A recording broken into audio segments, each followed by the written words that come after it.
Assalamualaikum, salam keluarga Malaysia. Berita perdana edisi 29 Oktober 2022. Saya Farhatullah Syati Osman. Juga bersama saya, Ivan Toh. Berikut paparan utama malam ini. Kecekapan tadbir urus pelibatan rakyat membolehkan negara keluar daripada pelbagai kemelut. Pengeluar diminta bekerjasama untuk pastikan bekalan ayam dan telur mencukupi.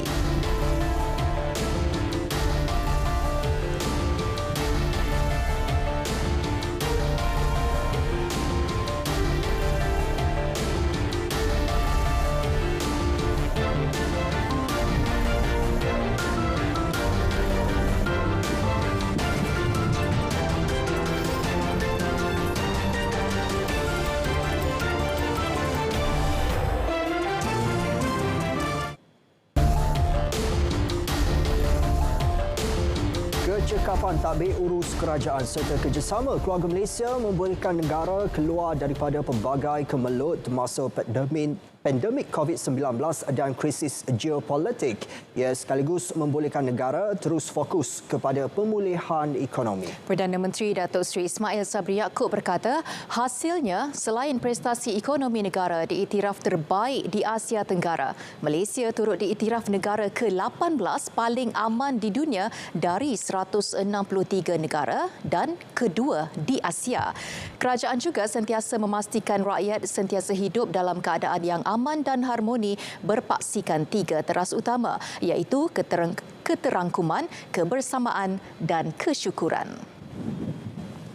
Saya yakin dengan menjunjung semangat keluarga Malaysia, kita bukan sahaja dapat mewujudkan kestabilan politik dan ekonomi, malah dapat mengekalkan keharmonian dan kemakmuran yang dinikmati oleh setiap lapisan rakyat. Amalan ini juga selari dengan nilai tasamuh atau toleransi yang menjadi acuan dalam mengukuhkan keharmonian masyarakat majmuk seperti yang saya ingin terapkan dalam diri seluruh keluarga Malaysia. Tambah beliau lagi, konsep keluarga Malaysia yang mula diperkenalkan sewaktu mula menggalas amanah sebagai Perdana Menteri pada 22 Ogos 2021 sudah semakin sebati dengan seluruh rakyat pada hari ini. Konsep itu katanya melambangkan keteguhan negara yang berlatarkan pelbagai agama dan bangsa serta bersifat inklusif. Beliau berucap pada program Jelajah Aspirasi Keluarga Malaysia JAKM Pahang di Kuantan.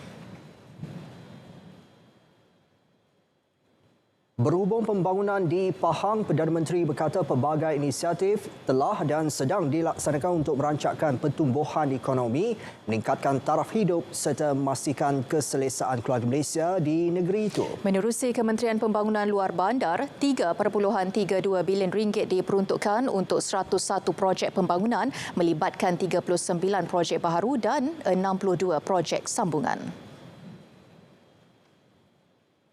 Di bawah KPLB, sebanyak 60 unit rumah dibina dan 2,250 unit dibaik pulih yang keseluruhannya sebanyak 2,310 unit di bawah program perumahan rakyat keluarga Malaysia yang melibatkan peruntukan sebanyak 36 juta ringgit yang memberi manfaat kepada lebih 11,500 ahli isi rumah luar bandar. 1.8 bilion ringgit turut disalurkan di bawah projek Tebatan Banjir dan Baik Pulih Hakisan Pantai bagi menghadapi monsun timur laut. Selain itu, terdapat projek perintis kawalan Hakisan dan Kelodak di kawasan Bercerun, Cameron Highlands yang melibatkan kos 6.07 juta ringgit bagi mengurangkan masalah serta meningkatkan kelancaran sistem saliran. Bagi membantu menyelesaikan masalah bekalan air pula, 1.21 bilion ringgit akan dibelanjakan untuk pembinaan 2 loji rawatan air baru, 5 projek penambaikan loji rawatan air dan muka sauk, 7 projek pembinaan tangki air untuk sistem agihan dan 1 program air tidak terhasil NRW. 35,000 guru-guru kelas agama dan Fardu Ain Kafah di seluruh negara akan dibantu berhubung isu allowance rendah dan pejawatan bertaraf kontrak. Perdana Menteri menyatakan perkara itu telah dibincangkan dengan Ketua Setiausaha Negara bagi membantu guru-guru kafa di bawah Jabatan Kemajuan Islam Malaysia JAKIM. Bincang dengan Tan Sri KSN tadi, kerana dia juga di bawah JAKIM, di bawah JAKIM, kita akan lihat.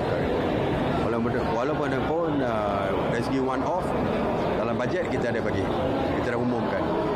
Tak silap saya 500 ke berapa dalam bajet boleh kan, untuk guru kafa, imam, bilal, semua sekali lah. Perdana Menteri ditemui selepas menghadiri program Kenduri Rakyat di Dewan Jubli Perak Sultan Haji Ahmad Shah. Turut hadir Menteri Kanan Pertahanan Datuk Seri Hishamuddin Tun Hussein dan Menteri Besar Datuk Seri Wan Rosdi Wan Ismail. Pasukan khas Jihad Tangani Inflasi akan terus berusaha membantu rakyat menangani masalah peningkatan harga ayam dan kekurangan bekalan telur sejak kebelakangan ini. Ya, pengerusinya Tan Sri Anwar Musa berkata pasukan itu akan bekerjasama dengan pengeluar bagi memastikan pembekalan ayam dan telur dapat dibuat dengan lebih teratur dan memohon kerjasama semua pihak dalam tempoh beberapa minggu ini. Beliau turut mengakui berdepan beberapa kekangan untuk mengambil tindakan segera berhubung isu terbabit memandangkan kerajaan dibentuk ketika ini adalah kerajaan sementara. Trend tekanan kepada harga ayam ini kita sedang berikan perhatian, termasuk juga telur. Cuma kemungkinan tindakan-tindakan itu tidak dapat dibuat segera kerana dalam tempoh caretaker government, komitmen dari kerajaan yang melibatkan kewangan itu tak dapat nak dilakukan. Maka ini dalam masa 3 minggu ini, daripada sekarang sampai ke 19 bulan, ada sedikit kesulitan di situ. Jadi di sinilah saya harap ada kerjasama daripada pengeluar-pengeluar supaya tidak menambah masalah itu. Terdahulu Menteri Komunikasi dan Multimedia itu meninjau program jualan murah keluarga Malaysia JMKM peringkat Dun Melo di Peringkat, Kota Baru. Mengulas mengenai JMKM, beliau maklumkan sehingga kini program jualan berjalan lancar dan sudah mencapai 95%, membabitkan hampir 600 premis. Lebih baik menjaga kepentingan rakyat berbanding berdebat yang tidak membawa sebarang hasil selepas perdebatan selesai. Iaitu pendirian Perdana Menteri berhubung menyertai sebarang pendebatan bersama Parti Pembangkang. Kita pekerjaan kerja kita lebih daripada debat. Kita make sure apa yang kita rancangkan, apa yang diumumkan, dilaksanakan. Dan kalau timbul masalah dari segi tarikh hidup meningkat, kerajaan perlu tengok perkara ni untuk mengurangkan bebanan kepada rakyat. Jadi tugas kerajaan tu banyak. Ya, tugas banyak. Dan tugas kita bukan setakat bercakap, tapi kita melaksanakan. Tambah beliau, sebelum ini pernah berlangsung beberapa siri pendebatan antara wakil kerajaan dan pembangkang. Bagaimanapun, ia tidak memberi sebarang petanda positif, malah ia hanya semata-mata untuk memuaskan hati penyokong sesebuah parti politik. Individu yang masih bergelar menteri atau timbalan menteri yang dilantik di sesebuah kementerian perlu terus menghormati prinsip collective responsibility atau tanggungjawab bersama biarpun ketika tempoh kerajaan sementara menjelang PRU 15. Tan Sri Anwar berkata adalah tidak wajar individu terbabit menyerang kerajaan sendiri, apatah lagi serangan dilakukan sama sekali tidak berasas. Dia lupa anggota Jawatankuasa Jihad itu daripada parti dia sendiri. Dalam 5 orang, 6 orang tu daripada parti mereka sendiri. Macam mana dia menyerang? Sama telahlah tuduhan itu faktanya jauh tersasar. Nak melontarkan janji pilihan raya pun berpada-pada lah. Jadi saya punya nasihat kepada semua, termasuk diri saya, menteri dan timbalan menteri harus ingat walaupun parlimen dibubarkan, prinsip collective responsibility itu masih ada. Bukan semua lari abandon kerajaan, tak mempertahankan apa yang kerajaan lakukan ataupun tak memberi penjelasan kepada rakyat. Tan Sri Anwar menegaskan individu berkenaan sebaiknya meletak jawatan jika tidak mendukung apa jua tindakan kerajaan yang telah diputuskan secara bersama. Saudara, sebentar tadi telah masuk waktu solat fardu isyak bagi Kuala Lumpur dan kawasan yang sewaktu dengannya selamat menunaikan solat isyak. Keputusan berkenaan SOP melibatkan individu positif COVID-19 keluar mengundi pada PRU 15 akan diketahui selewat-lewatnya Isnin ini. Ketua Pengarah Kesihatan Tan Sri Dr. Nur Hisham Abdullah berkata, beberapa kaedah telah dicadangkan kepada SPR supaya pilihan raya diadakan dalam keadaan selamat. Antara cadangan yang dikemukakan termasuk laluan mengundi berbeza, kemah asing dan pemakaian pelitup muka. Jadi kita akan menasihatkan SPR lah untuk melihat bagaimana kita boleh asingkan pesakit-pesakit yang positif. Yang tu satu cara dia, asingkan iaitu lane yang asing, tempat undi yang asing. Ataupun satu lagi option ialah kes yang positif akan datang ke khemah Kementerian Kesihatan. Jadi kita kena pastikan mereka telah pun ada pelindung dan sebagainya, baru kita membawa pesakit tersebut ke tempat mengundi.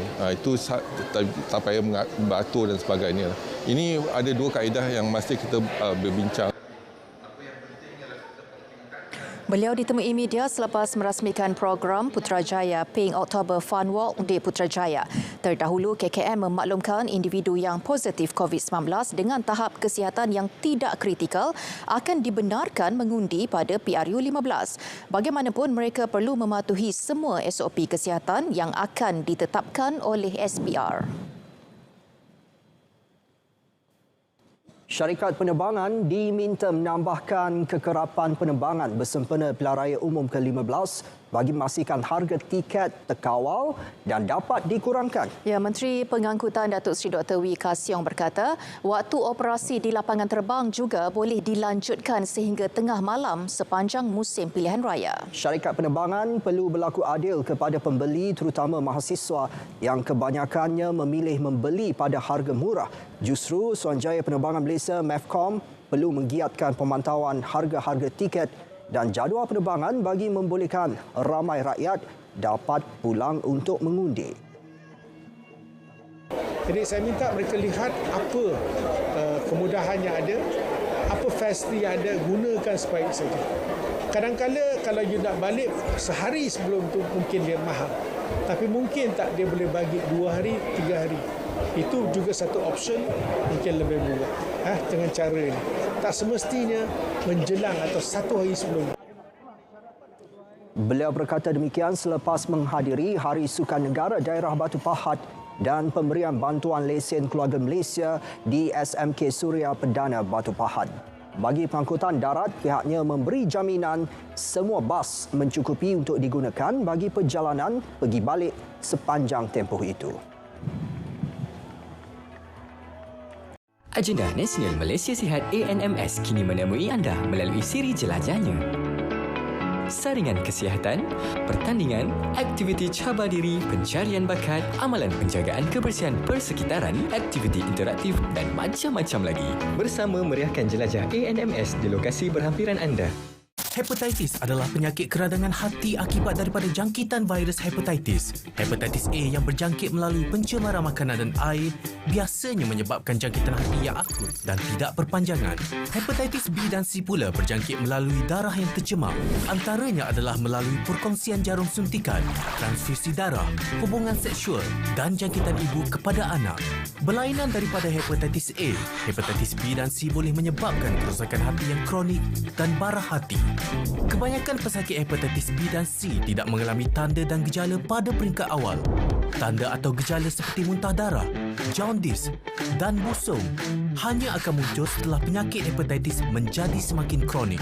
Oleh itu, lakukan ujian saringan hepatitis jika anda berisiko tinggi untuk mendapat jangkitan dan dapatkan rawatan dengan segera jika perlu di klinik kesihatan terdekat. Bersama kita cegah hepatitis.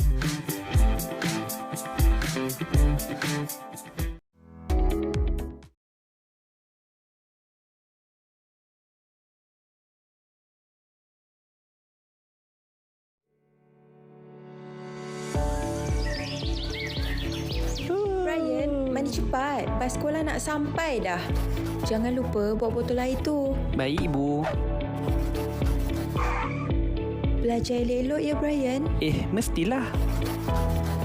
Adik-adik ada bawa botol air kosong ke sekolah juga macam Ryan tadi? Adik-adik kena bawa air kosong tahu pergi sekolah.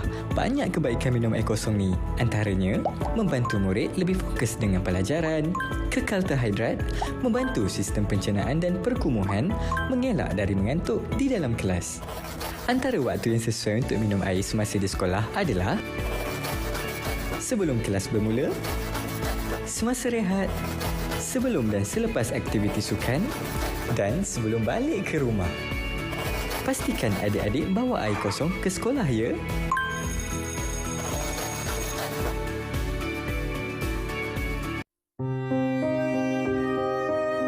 Mak ingat tak masa kita susah dulu? Kena halau dari rumah sebab tak mampu bayar sewa. Sedih kan masa tu, Mak? Tak apalah, Ros. Setiap ujian tu pasti ada hikmah di sebaliknya. Yang penting kita sabar. Memang dari dulu lagi, impian Ros nak tengok Mak happy bila punya rumah baru. Mak dah selesa dah nyewa kat rumah flat kita tu. Lagipun rumah ni cantik, luas, mesti mahal. Nanti bolehlah Mak masak dengan selesa kat rumah baru. Surau, ruang rekreasi, makin bumbung lagi. Rumah ni ada 3 bilik tidur dengan 2 bilik air tau. Harap-harap Mak sukalah. Wah, besarnya Ros rumah ni.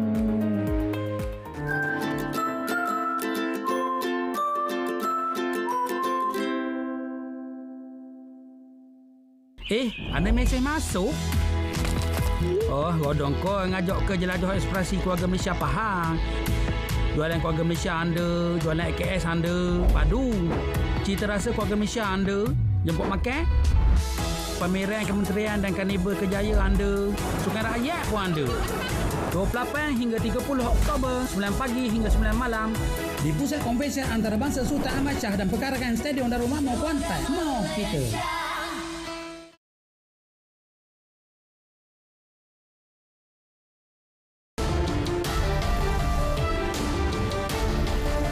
Yayasan Dakwah Islamiyah Malaysia Yadim telah memperuntukkan RM734,000 menerusi program Su'ed Keluarga Malaysia bagi menyantuni pelbagai lapisan masyarakat di seluruh negara. Sejak penganjuran pertamanya pada April lalu, ia telah memberi manfaat kepada golongan B40 menerusi program Jualan Murah. Menurut Ketua Setiausaha Negara Tan Sri Muhammad Zuki Ali, program jualan tersebut turut menawarkan potongan harga sehingga 50% bagi barangan keperluan makanan utama seperti ayam, minyak, beras dan gula. Hari ini diberikan diskaun 50%. Saya tengok sambutan amat luar biasa. Sebelum pukul 12 dah habislah jualan tu. Jadi saya anggap apa yang berlaku di Kuantan pada hari ini merupakan satu aktiviti yang amat-amat kita alu-alukan dan kita amat-amat hargai dan kita ucap tahniah lah kepada Yadim kerana telah berjaya mengajukan program seumpama ini di mana golongan yang mendapat faedahnya lebih daripada 500 orang. Disebut tadi penolok getah, nelayan kan. Beliau berkata demikian selepas merasmikan program Su'ed Keluarga Malaysia di Masjid Pesurah Kuantan. Seramai 500 penerima terdiri daripada golongan B40 termasuk OKU menerima bantuan pak barangan keperluan harian dari Yadim. Sementara itu, Ketua Pegawai Eksekutif Yadim, Tuan Kamarul Arif Tuan Soh berkata, program jualan murah itu bagi memperkenalkan kepada masyarakat kewujudan Yadim Mart yang turut memfokuskan kebajikan dalam perniagaan. Jualan melalui anak syarikat Yadim. Kita panggil Yadim Mart. Memang kita dah ada supermarket kita sendiri. So sebab tu kita dapat cari strategi untuk mengurangkan harga yang dapat membantu masyarakat setempat. So itu yang kita lakukan. Di samping juga sebagai satu strategi untuk memperkenalkan Yadim Mart juga kepada masyarakat. So dalam bisnes ada kebajikan, dalam kebajikan ada dakwah. So dia adalah sinergi yang gitu. Masjid Jamik Beserah merupakan lokasi keempat penganjuran jualan rakyat Yadim melibatkan 1,000 jenis barangan keperluan ditawarkan kepada penduduk dengan potongan harga sehingga 50%.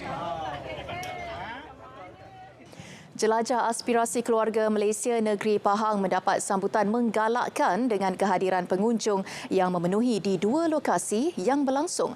Menurut Ketua Seksyen Perdagangan Dalam Negeri KPDN HEP Pahang, Fatin Najwa Ahmad Hasbullah, ia terbukti apabila program yang dilaksanakan di kesemua 42 DUN di Pahang termasuk penjualan DJAKM Negeri terus mendapat sambutan.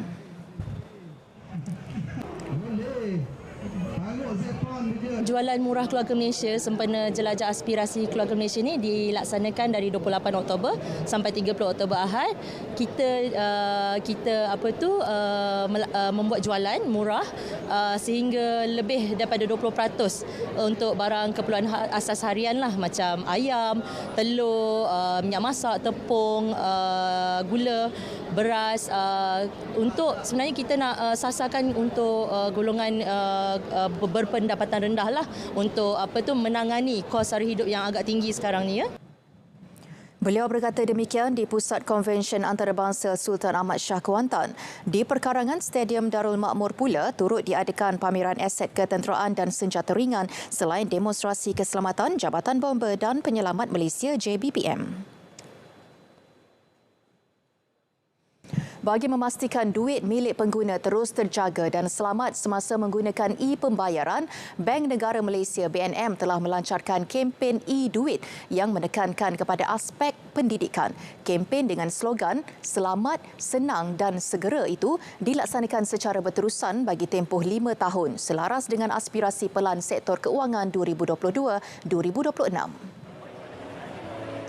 Menurut Timbalan Kabinet BNM, Datuk Abdul Rashid Ghafur, pihaknya komited untuk terus memacu penggunaan sistem e-pembayaran dengan menyasarkan purata kadar peningkatan tahunan melebihi 15% bagi tempoh 5 tahun akan datang.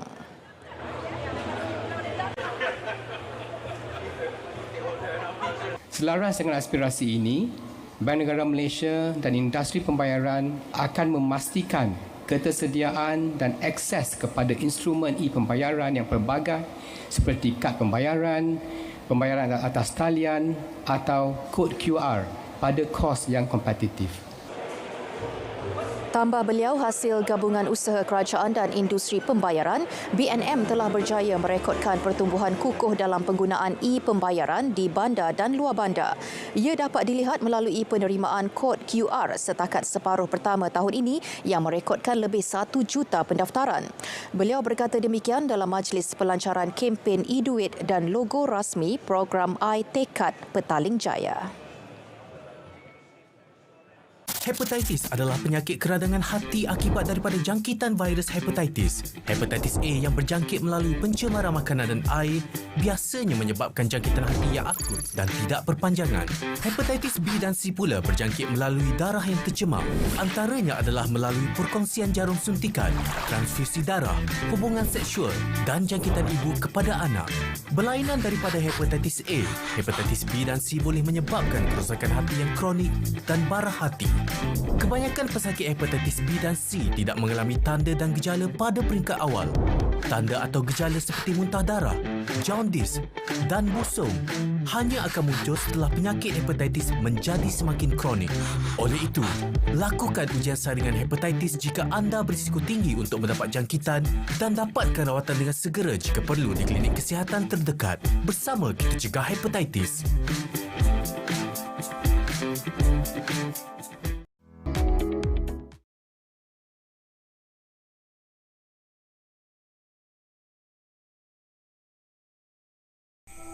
Batuk ayah semakin teruk. Demam ayah pula tidak berkurangan. Batuk ayah bukan batuk biasa. Ada tumpukan darah. Aku semakin risau melihat keadaan ayah. Bila diajak ke klinik, kata ayah sakitnya sakit biasa je. Sehinggalah pada suatu hari, ayah disahkan mengidap TB. Kata doktor, sakit ayah semakin tenat. Akhirnya ayah meninggalkan kami buat selama-lamanya. Keengganan ayah mendapatkan rawatan awal akhirnya menyebabkan kematiannya. Adik saya juga dijangkiti TB. Nasib baiklah mendapat rawatan awal. HIV boleh menyebabkan kematian jika tidak dirawat. Vaksin di bawah program imunisasi kebangsaan diberikan kepada semua kanak-kanak yang berumur di bawah 2 tahun. Bayi akan menerima suntikan BCG dan hepatitis B sejurus selepas kelahiran. Vaksin 6 serangkai diberikan pada umur 2, 3 dan 5 bulan. Vaksin pneumokokal pada umur 4 dan ke-6 bulan. Vaksin MMR diberikan pada umur 9 dan 12 bulan. Vaksin pneumokokal dos penggalak diberikan pada umur 15 bulan. Vaksin 6 serangkai dos penggalak diberikan pada umur 18 bulan. Jalani tanggungjawab anda sebagai ibu bapa bersama lindungi vaksin berkesan.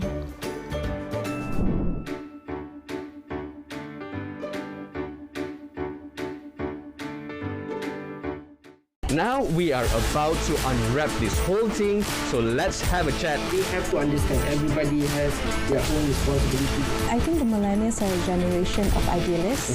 It's actually really cool. I feel quite proud, like a proud mama. I'm a proud mama. Terima kasih kerana menonton World Conti bukan sembang biasa. Sebab kata orang there's no lack of opportunities. Kita sentiasa bersedia baik untuk segala bantuan. Dan situlah kita rasa lepas ni kalau boleh buat lagi dan kita akan teruskan buat.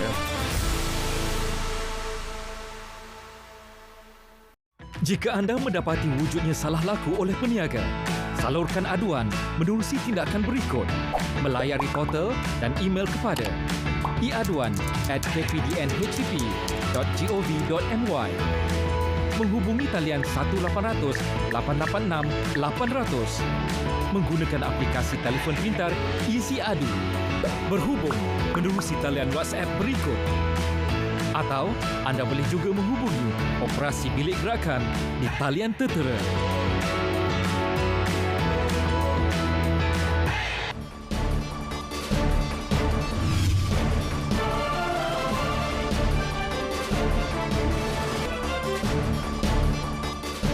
Assalamualaikum dan salam sejahtera. Kita mulakan laporan cuaca pada hari ini dengan memberi penumpuan kepada amaran yang sedang berkuat kuasa, iaitu amaran angin kencang dan juga laut bergelora bagi kategori pertama dan juga kedua. Ini melibatkan kawasan perkapalan yang telah ditandakan dengan warna kuning serta jingga, iaitu melibatkan kawasan perkapalan Condor, Reef North, Palawan, Layang-Layang dan juga Labuan. Amaran ini berkuat kuasa sehingga 1 November 2022. Harus diingatkan kepada orang ramai bahawa keadaan ini amat berbahaya bagi kesemua aktiviti laut, terutamanya bot-bot kecil, feri dan juga sebarang aktiviti menangkap ikan. Selain daripada itu, Met Malaysia juga telah mengeluarkan amaran hujan lebat berterusan, peringkat waspada iaitu melibatkan kawasan perairan yang telah ditandakan dengan warna kuning, melibatkan kawasan perairan negeri Sarawak dan juga negeri Sabah, juga turut termasuk wilayah Persekutuan Labuan. Amaran ini bermula daripada 29 sehingga 31 Oktober 2022. Harus diingatkan kepada orang ramai untuk sentiasa berhati-hati, terutamanya bagi mereka yang tinggal di kawasan berkedudukan rendah. Baik, seterusnya kita lihat pula kepada paparan gema radar pada malam ini. Dilihat keadaan hujan dan ribut petir masih lagi berlaku di bahagian pantai timur semenanjung Malaysia, iaitu melibatkan kawasan di sekitar negeri Kelantan, Terengganu, Pahang dan juga Johor Timur. Keadaan hujan ini dijangka boleh berlarutan sehingga ke tengah malam nanti. Manakala bagi negeri Sabah dan Sarawak pula, dilihat di sini hujan masih lagi sedang berlaku, melibatkan kawasan di sekitar pedalaman dan pantai barat negeri Sabah, juga turut melibatkan di kawasan bahagian Sandakan dan juga Tawau. Keadaan hujan ini dijangka akan kembali reda tidak lama lagi. Baik, seterusnya kita lihat pula kepada ramalan cuaca di sebelah awal pagi nanti. Dilihat di sini keadaan hujan masih lagi berpotensi untuk berlaku di bahagian pedalaman semenanjung Malaysia pada malam ini. Menjelang keesokan paginya, hujan lebih tertumpu di bahagian perairan Selat Melaka, iaitu di kawasan perairan negeri Selangor, Negeri Sembilan, Negeri Melaka dan juga Johor Barat. Manakala bagi negeri Sabah pula dijangkakan untuk keadaan hujan masih lagi boleh berlaku melibatkan kawasan di sekitar Tawau dan juga Sandakan, dan di negeri Sarawak pula dijangkakan untuk keadaan dan cuaca cerah pada malam nanti. Baiklah, sekian sahaja laporan cuaca daripada Met Malaysia buat masa kini. Sebelum kita berpisah, kita lihat dulu ramalan cuaca bagi bandar-bandar utama di seluruh Malaysia. Saya Linda Hanif. Assalamualaikum dan salam sejahtera.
Terima kasih Met Malaysia.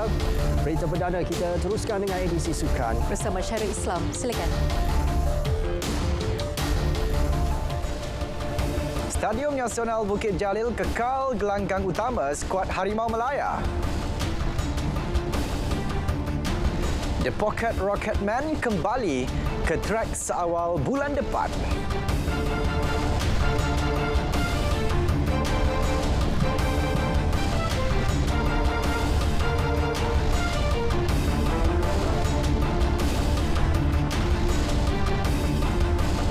Assalamualaikum, salam sejahtera. Saya Syarul Islam dalam edisi Sukan malam ini. Persatuan Bola Sepak Malaysia FM secara rasmi mengumumkan Stadium Nasional Bukit Jalil sebagai gelanggang utama skuad Harimau Melaya menghadapi kempen Piala Mitsubishi Electric AFF 2022. Ini bermakna lokasi itu kekal venue buat pasukan terbabit. Setiausaha Agung FM Nur Azman Rahman berkata, perlawanan antarabangsa Tier 1 bertemu Kemboja 9 Disember ini akan turut diadakan di stadium sama. Namun satu lagi perlawanan antarabangsa Tier 1 bertemu Maldives pada 14 Disember akan berlangsung di Stadium Bola Sepak Kuala Lumpur. Saingan separuh akhir pula bakal diadakan di Stadium Nasional Bukit Jalil. Manakala venue bagi aksi final akan diputuskan kemudian. Skuad negara kendalian Ketua Jurulatih Kim Pan Gon akan membuka kempen kumpulan B menentang Laos pada 24 Disember dan berdepan Singapura pada 3 Januari. FM menghargai keprihatinan Menteri Belia dan Sukan, Datuk Seri Ahmad Faizal Azumu membenarkan skuad Harimau Melaya menggunakan stadium tersebut. FM dan Perbadanan Stadium Malaysia juga akan bekerjasama bagi memastikan kualiti padang sentiasa berada pada tahap memuaskan sepanjang kejohanan berlangsung. Bergu badminton wanita utama negara Perlitan M. Tinah menempah slot ke pusingan separuh akhir kejohanan badminton terbuka Perancis 2022. Kejayaan diperoleh pasangan bergu negara itu selepas mencipta kejutan dengan menjinakkan pasangan di kedudukan ketiga dunia dari Jepun. Saudara, selepas 6 bulan berehat susulan pembedahan jantung April lalu, pelumba basikal trek nombor 1 negara, Azizul Hasni Awang, bakal kembali beraksi. The Pocket Rocketman dijadual kembali ke trek seawal bulan depan. Dalam ciapan di Twitter, beliau memaklumkan ada menerima undangan daripada Kesatuan Berbasikal Antarabangsa UCI bagi menyertai Liga Kejuaraan Trek musim ini. Kejohanan terbabit bakal bermula bulan hadapan.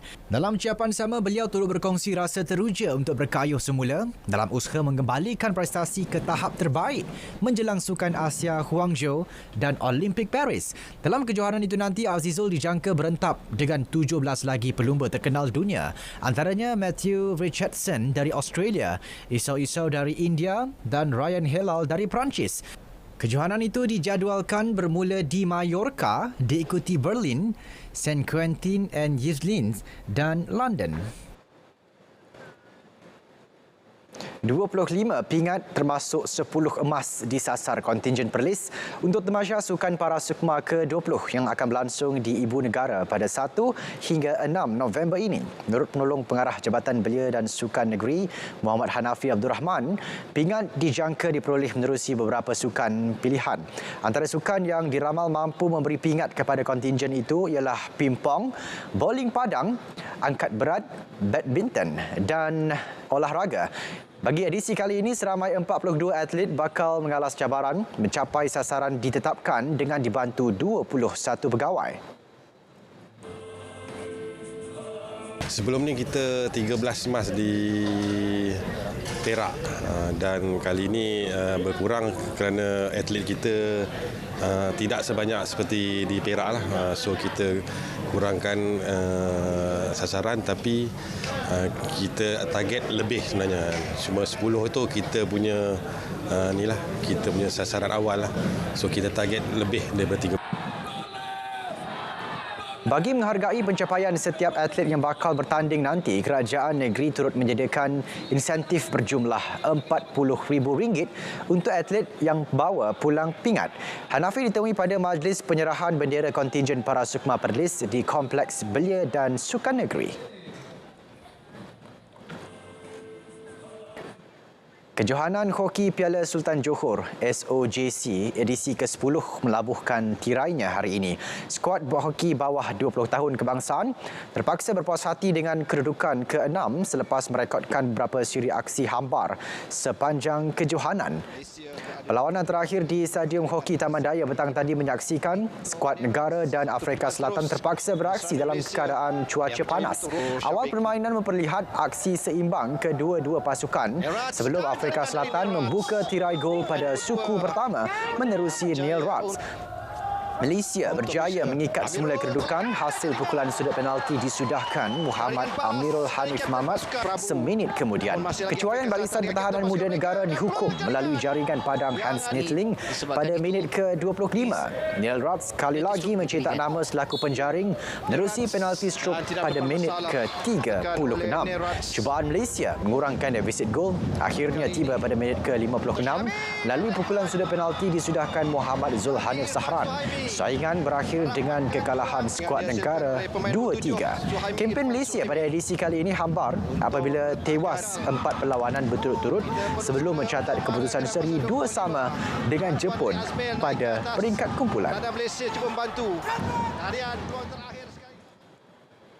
Sejurus tamat kempen, semua pemain diberi rehat setengah bulan. Selepas bercuti, mereka akan bersaing dalam pemilihan terbuka menghadapi kejohanan Piala Dunia Hoki Remaja di Kuala Lumpur yang berlangsung Disember tahun depan.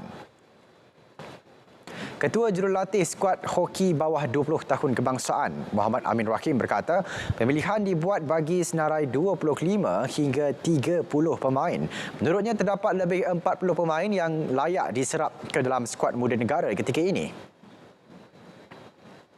So kita akan buat main game antara kita dan daripada sana kita nak lihatlah pemain yang untuk saya senang. Kriteria pemilihan saya ada lebih kepada attitude diorang, karakter diorang dan it's not about hoki. Hoki diorang semua boleh main hoki. So it's about karakter, behavior di atas padang, dia punya semangat dan dia punya disiplin untuk mengikut arahan. Itu yang antara benda-benda yang saya akan lihatlah sebab hoki sekarang is everyone can play hoki. Tim South Africa pun boleh main hoki tapi how much kemahuan dia orang nak menang game tu lah. Beberapa kriteria akan diambil kira sebelum pemain diserap ke dalam pasukan. Hanya 2 pemain terlibat SOJC yang digugurkan untuk kepemilihan itu kerana melepasi had usia. Lebih 50,000 peminat sukan permotoran seluruh negara memenuhi Maib Serdang bagi memeriahkan acara Legacy Rider 1.0. Bukan sekadar perhimpunan permotoran, program yang julung kali diadakan itu turut menawarkan pelbagai aktiviti menarik buat pengunjung. Program dianjur GGR Machine Malaysia Sdn Bhd dengan kerjasama Konsortium Industri Rakaman Muzik Malaysia dan MARA. Ia dirasmikan Menteri Kewangan Tengku Datuk Seri Zafrul Tengku Abdul Aziz. Acara mengumpulkan belia seluruh negara yang terlibat sukan permotoran. Menurut penganjur, program merupakan usaha kerajaan mendekati belia yang terlibat sukan terbabit. Ia juga dianjur bagi menukar persepsi negatif terhadap mereka yang berkecimpung dalam dunia jentera dua roda. Program-program macam ni, sukan pemotoran ni dinaik taraf sampailah ke luar negara. Kalau boleh program-program ni, kalau saya minta sangat kerajaan tolonglah support event sukan permotoran, bagilah bajet yang sewajarnya. Dan tolong pandang sukan pemotoran bukan sukan yang biasa-biasa ataupun sukan yang tak ada orang cakap tak ada kebaikan. Sebenarnya banyak kebaikan yang kita boleh kumpul daripada program ni. Penganjuran kembali kejuaraan MotoGP Malaysia di litar antarabangsa Sepang SIC dan sepak mula Piala Malaysia antara menjadi tumpuan peminat sukan sepanjang minggu ini.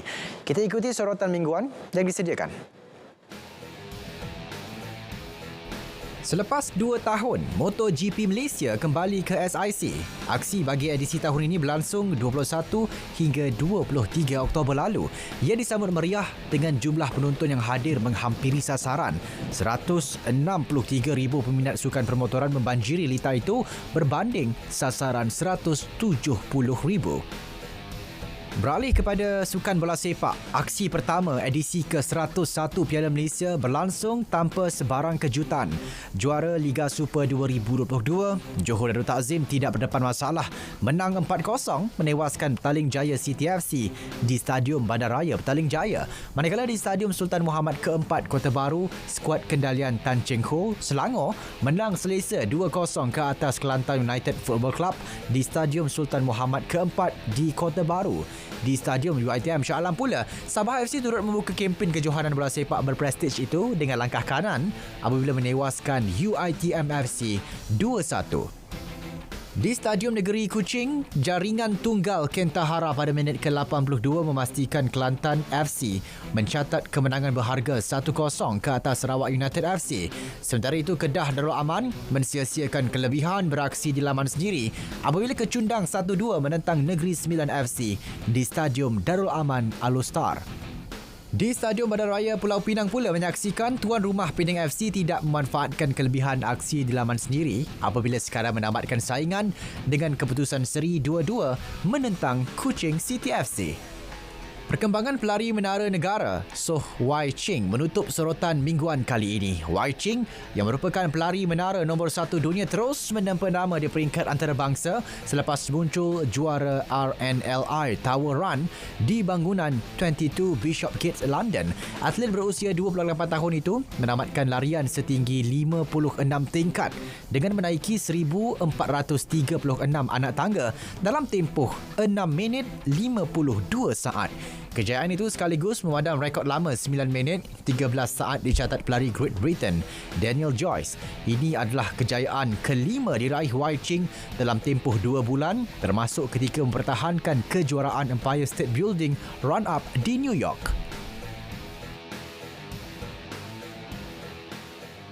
Sorotan mingguan itu tadi menutup edisi Sukan 29 Oktober 2022. Saya Syairul Islam. Assalamualaikum. Salam sukan untuk semua.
tropika Nalgae yang membadai Filipina meragut 45 nyawa selain menyebabkan banjir dan kejadian tanah runtuh. Juga Pertubuhan Bangsa-Bangsa Bersatu berusaha menyambung semula perjanjian yang diurus bersama Turkiye membolehkan ekspor bijirin dan baja dari Ukraine. Saksikan rangkuman berita luar negara. Angka maut akibat ribut tropika Nalgae pada mulanya dilaporkan 72 orang, bagaimanapun setelah disemak semula ia berkurangan kepada 45 orang yang majoritinya maut ketika tanah runtuh. Sekurang-kurangnya 18 lagi masih hilang. Nalgae merupakan taufan ke-16 yang melanda Filipina tahun ini. Ia melanda Catanduanes, sebuah wilayah pulau di Bicol pada pagi Sabtu.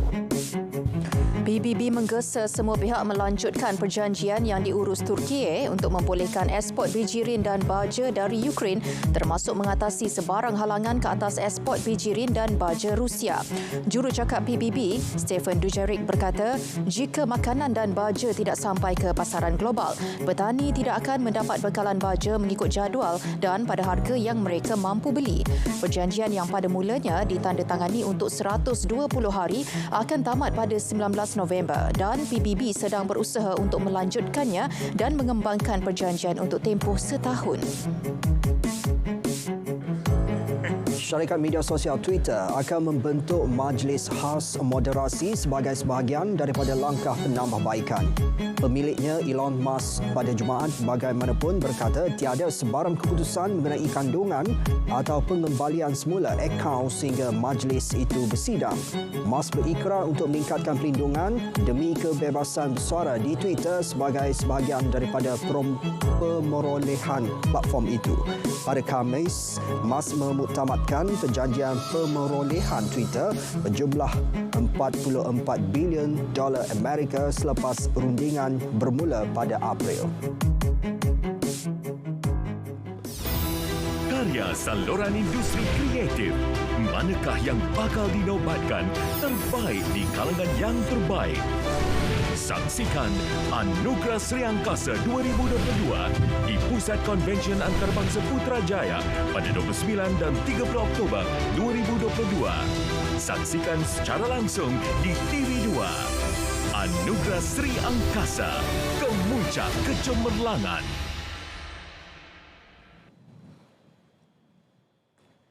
Kesiapsiagaan pelbagai agensi kerajaan menghadapi musim tengkujuh sentiasa dititik beratkan oleh pucuk pimpinan negara. Malah persiapan merangkumi sebelum, semasa dan pasca bencana yang mengambil kira kesejahteraan rakyat. Ikuti rangkuman Lensa Keluarga Malaysia.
Kepercayaan, adat dan kesenian sememangnya menjadi kekuatan dan keunikan tersendiri kepada penduduk di kawasan pedalaman, lebih-lebih lagi masyarakat orang asli. Ya, untuk melihat sendiri pengalaman itu, Ronda-Ronda Keluarga Malaysia akan berkongsikan keistimewaan komuniti orang asli Mah Meri di Pulau Keri. Kita saksikan.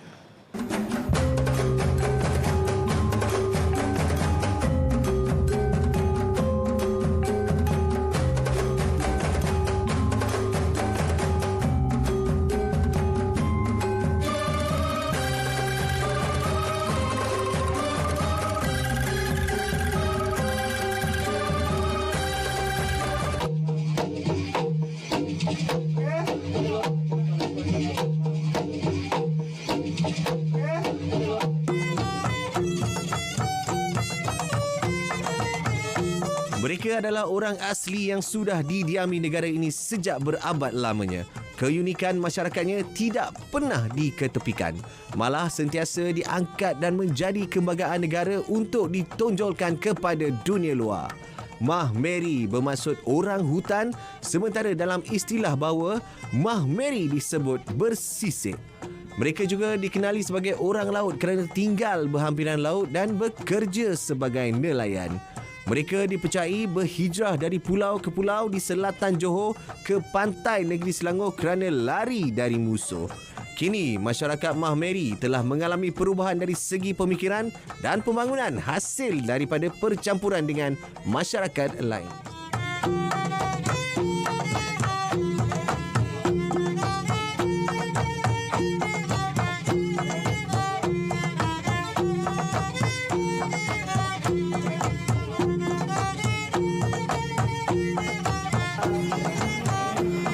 Bila anda datang ke sini, anda juga boleh belajar juga melihat budaya masyarakat orang asli di Pulau Keri. Kat sini juga ada museum yang anda boleh tahu asal-usul mereka dan juga orang kata craft-craft mereka di sini.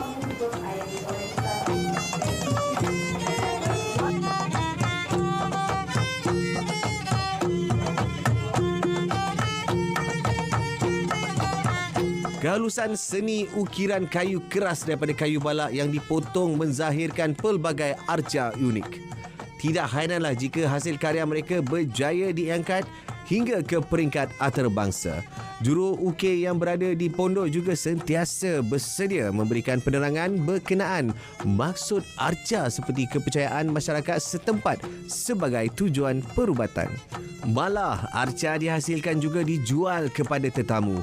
Ternyata bertandang ke perkampungan budaya Mah Meri sungguh menarik dan berbaloi. Bukan itu saja, anda juga berpeluang merasai sendiri pengalaman adat sebelum majlis perkahwinan. Seperti yang anda lihat sendiri keunikannya, pasangan akan ditanya oleh wakil masyarakat mengenai status mereka.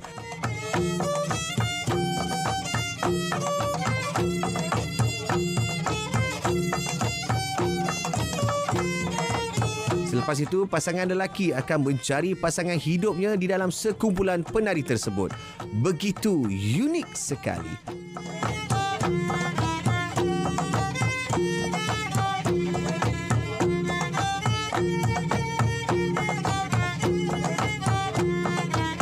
Teruskan kesetiaan anda bersama Ronda-Ronda Keluarga Malaysia hanya di RTM.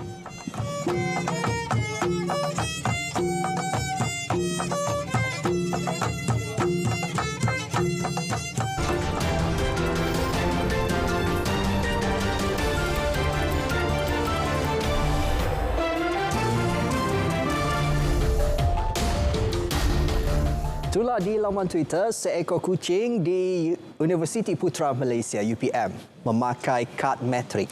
Ya, dan juga kisah seorang lelaki yang memulangkan buku tebal yang dipinjam datuknya walaupun telah lewat selama 84 tahun. Perinciannya kita saksikan dalam hashtag. Kami kongsikan dulu gelagat seorang abang kurier menari dalam CCTV semasa menghantar barang pelanggannya mencuit hati ramai. Menerusi video tersebut, kelihatan seorang lelaki sedang menghantar barang di rumah pelanggannya. Sebaik saja melihat CCTV yang berada di luar, pemuda tersebut terus mengangkat barang menandakan dia ingin menghantarnya. Lebih melucukan lagi, dia menari dengan pelbagai jenis tarian. Tular di laman Twitter, seekor kucing di Universiti Putra Malaysia memakai kad matriks. Menerusi perkongsian tersebut, kelihatan seorang pemuda menunjukkan seekor kucing yang berada di UPM. Apa yang lebih menarik perhatian, kucing tersebut memakai kad matriks dengan tertera nama Pak Tam serta jurusan yang diambil si comel itu. Kaki tangan perpustakaan terkejut apabila seorang lelaki bertindak mengulangkan sebuah buku tebal yang dipinjam datuknya walaupun telah lewat selama 84 tahun dan 2 minggu. Menurut Daily Mail, Paddy Riordan juga telah menemui buku tersebut dari barangan tinggalan datuknya sebelum memutuskan untuk memulangkan semula. Paddy dilaporkan terpaksa membayar RM100 sebagai denda. Buku bertajuk Red Deer hasil karya Richard Jeffries itu sepatutnya dipulangkan pada 11 Oktober 1938. Berita perdana 29 Oktober 2022 berakhir di sini. Dapatkan perkembangan sahih sepanjang masa melalui portal berita.rtm.gov.my. Dengan itu, Assalamualaikum. Salam keluarga Malaysia.